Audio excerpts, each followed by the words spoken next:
Pluto TV is a free streaming service that launched in 2014. And this guy, he's been there from the very beginning. Pluto, the planet, is an underdog, and we kind of look at ourselves as the same way. I just wrapped up my interview with Andrew Montanez, product manager and head of fight content at Pluto TV. Let's get into it. So Andrew, a lot of people watching my channel are at least a little bit familiar with Pluto TV because I often say it's the first free app that I would download.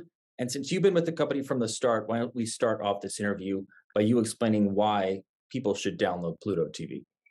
Sure. I mean, we are the leader in free streaming television, or FAST, which is free ad-supported streaming television, which we basically created. I've been at the company since 2013, and back in 2013, there was no free ad-supported thing. We were the first ever, and I remember telling people back then, "Oh, we're launching a free app," and everyone's like, "Oh no, I'll watch Netflix or watch this. Why would I watch something that has commercials?" But we have really good content. The reason why our content's so good is because we have an amazing curation and programming team that they pick the best content. We go after content that doesn't air on TV really anymore, but we go after like nostalgia. We try to create experience and nostalgia, and our content's really, really good. I try to tell people, if you haven't tried Pluto, download it, check it out, find something you like, and start watching. Maybe to take that a step further, people who maybe checked Pluto TV out 5 years ago, there's been a lot of changes within Pluto TV since then. So can maybe you talk a little bit about that and how the content has changed even in these last few years as there have been more and more services to compete? I don't know if people know the history of Pluto. Obviously, we started as our own brand, but we did get acquired a few years ago by Viacom, which brought a really big influx of content in. And then about a year later, Viacom merged with CBS and becoming Viacom CBS. And recently, we rebranded as Paramount. And now about 20% of our content on Pluto is that content from Paramount. Paramount owns MTV, VH1, Showtime, all these brands. So we do get a lot of that content from them. And then being that we did get acquired, a lot of partners that probably wouldn't have worked with us years ago now want to work with us, now want to put their content on our platform and put it right next to all these other major brands. The app is sectioned off into two sections. There's the live TV and then there is on demand. So let's talk about both of those separately. That live TV section, you open it up and it looks a whole lot like a traditional cable TV guide, but they're not cable TV channels. How do you make sense of all these hundreds of channels you have now? There's a couple of things we have internally that kind of drive you in. One, when you go to that live linear section, there is the featured channels at the top. Those are the things that we're trying to highlight for you, whether on that day or on that week. But then on the left side, there are categories, so you could scroll down and go channel by channel. But if you know you want to get to sports, you use that left-hand bar. I find sometimes when I'm trying to watch something on Netflix, I probably spend more time searching for something than actually watching. And I find with Pluto, sometimes I'll be scrolling. I'm like, oh, it's the last 30 minutes of this movie I love. Let me just jump right into the middle of it. Because most people aren't going to go to like Netflix and jump right into the middle of the movie. They're going to look at it and go, oh, it's 2 hours. I have to commit 2 hours to something. The great thing about Pluto is you can go, oh, I've already seen this. Let me just put this thing on and watch the ending of it, or let me just watch the middle to the end of it, which is great. And also, if you do have something that's in the middle of and you want to start over, most of them you can just click watch from beginning and start over again. Just to make clear the content distinction. So let's take the Comedy Central cable network versus the Comedy Central Pluto TV channel. How would you describe that difference to a viewer? I mean, they are two different channels. They're not the same. The Pluto TV version one is a hand curated one with help from Comedy Central as well. Our team talks to them about scheduling and so forth. Obviously, the channels are not the same because cable doesn't want to have a paid channel on their paid side, and then we give the free one. But it's a lot of the same content. It's curated. It's different, but I think it's just as good, if not better. You mentioned at the top content curation as being one of Pluto TV's biggest strengths. So with these live channels, how does that happen? This isn't sounds like it isn't computers, it's people who are part of Pluto TV who are deciding what shows up on all those channels. The, there is no, we don't automate stuff. We're not an automated company. We probably have over 1,000 engineers in this company, but we're very strong tech wise. But picking of content is something I don't think a robot or computer should be doing. Like for example, we talked about Comedy Central. There's a the guy who heads up that channel is a guy named Mike Truesdale. He's a stand-up comedian. He's been in movies. He's been in really funny like national commercials. He was like the Oscar Mayer guy, and he was like in one of those Geico commercials where it's like, yeah, everyone knows that. So you have guys that are he's a comedian, but he also runs our comedy department. So you have someone that knows the stuff in and out. It's not a suit. It's not a robot. It's someone that likes comedy, watches comedy, lives and dies by comedy. So partially based on Mike's intuition of what he thinks is funny, and also like the zeitgeist of what what is popular now. What is did is something going on that we can coincide the programming with? Did maybe someone pass away that we have their movies of that we could highlight and give you a reason to celebrate someone's career or celebrate someone's life. So that's why I think we're very nimble. But we it's all hand curated. We have our own scheduling software that we built internally since I've been here, and we can make changes on the fly if something happens or we want to highlight something. We can quickly do it with experts. Talk to me a little bit more about the curation of the on demand content and how a new user would navigate that section. Pretty similar to how you'd navigate a Netflix or something. The way we cater to that is one by when you get to that section, we put the best content and the newest content right in your face. A lot of these licensing deals we do for movies and stuff, we only have them sometimes for 1 month or even shorter. So when we have these movies for a month or those short periods, we're gonna put them right at the top, right in your face, so you can see them. We're always curating the best content. Our partners are like MGM, Lionsgate, just stuff internally from Paramount. We do have tons of niche content and tons of kind of off the cusp content that you might go, oh, like that same feeling of nostalgia. I haven't seen this movie in a while. I haven't seen that. Or we do get a lot of content from, like I said, Paramount, but it's stuff that's in season or last season. You go, oh wow, they have this CBS show, or this we have FBI and SI and all these and Star Trek. You probably wouldn't expect them, but we do have them. So it's a bit of a game of trying to shuffle what we put to the top, what we feature, but I think we're doing a decent job. Just want some quick recommendations based on maybe specific types of viewers and what they're after. If people are looking for the freshest content, I'd probably go right to the top on featured or go check out our movies. It's going to be the bangers per se. a replacement for a network kind of like HGTV. We have a home section.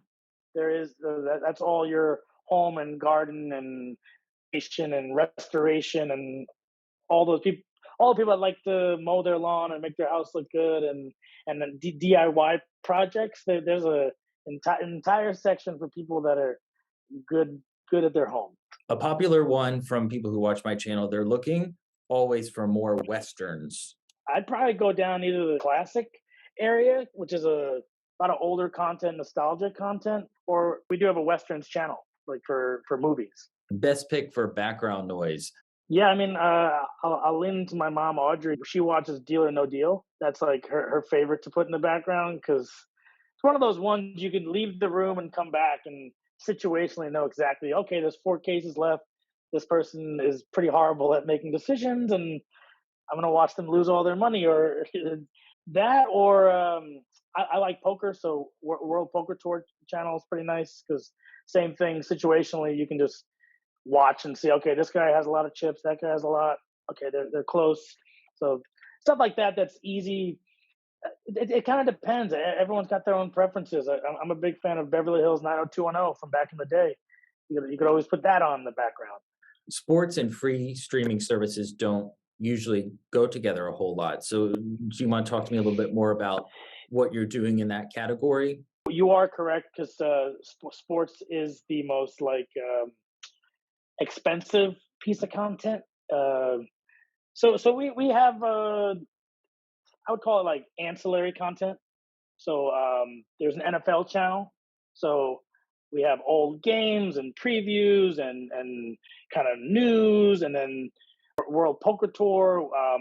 We also have a Bellator, which is a mixed martial arts promotion. They're the number two one to the UFC, and we don't get the live pay per view, but we get the live undercard, like the preliminary fights, the earlier fights in the night. So a real sports fan can appreciate sports even if it's not live. As long as we're curating really good content, people will still watch it. I also do subscribe to NFL and stuff because I do like live sports and I have ESPN. But when those stuffs aren't on, I like to watch some good sports docs on our platform. We should talk a little bit about ads. What is the ad expectation for people who are dropping in to watch Pluto? It's less than traditional TV. If you notice, Pluto, we live on kind of a clock. Shows start at 7 o'clock, 8 o'clock, and we get shows that used to air on TV, and we fill a lot of the time with ads. But like I said, it's less than traditional TV, but they're digital ads. We try to push people. If you're watching Pluto, commercial comes on, go grab a drink, go use the restroom if you need to. Go use it as a time to stretch your legs. So one of the unique things about Pluto TV is that you can just open the app, drop right in, and start watching content. You don't have to sign up, but you might want to. And why is that? There's a couple reasons. One, you could add things to your watch list or your favorites. So you can click add to watch list, and it goes into an area that, let's say you leave and come back, want to pick back up, it'll all live there.